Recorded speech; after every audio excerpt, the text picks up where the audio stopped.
মরে যাওয়ার 24 ঘন্টার মধ্যে আপনার শরীরের সাথে কি কি আচরণগুলো করা হয় সেটা কি জানেন আপনি?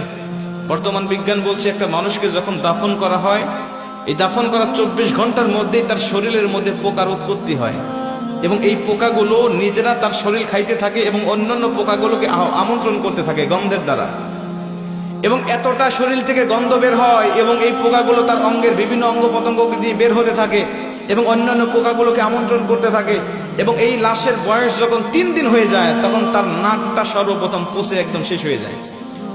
সব ঠিক আছে, আপনার হাত পা শরীর সব ঠিক আছে, কিন্তু সর্বপ্রথম আপনার নাক পচে যাবে এবং এখান থেকেই পচনটা শুরু হবে। এখান থেকেই পোকা পুরা শরীরের বাহিরে চলে আসবে, পুরা শরীরের বাহিরের অংশগুলো খাইতে থাকবে। আপনার লাশের বয়স যখন 6 দিন হয়ে যাবে তখন আপনার হাতের এবং পায়ের নখগুলো খসে খসে পড়তে থাকবে। আপনি শুয়ে আছেন কবরের মধ্যে, কিন্তু আপনার হাতের নখও নাই, পায়ের নখও নাই, খসে পড়ে গেছে। 9 দিন যখন বয়স হয়ে যাবে তখন আপনার শরীরে মাথার হাতে পায়ের অঙ্গ প্রত্যঙ্গের যত চুল আছে, লোম আছে, সব চুলগুলো খসে খসে পড়তে থাকবে।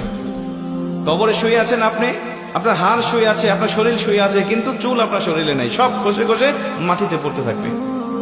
বিজ্ঞান বলছে যখন এই লাশটার বয়স 17 দিন হয়ে যায়, এই 17 দিন পর্যন্ত লাশটা শুধু ফুলতে থাকে, ফুলতে থাকে, পেটটা শুধু ফুলতে থাকে। এই ফুলার আকৃতি যে কত ভয়ঙ্কর, যদি কোনো মানুষ দেখতে পারতো তাহলে কবরের চিন্তায় সর্বসময় ব্যস্ত থাকতো। ফুলতে ফুলতে ফুলতে ফুলতে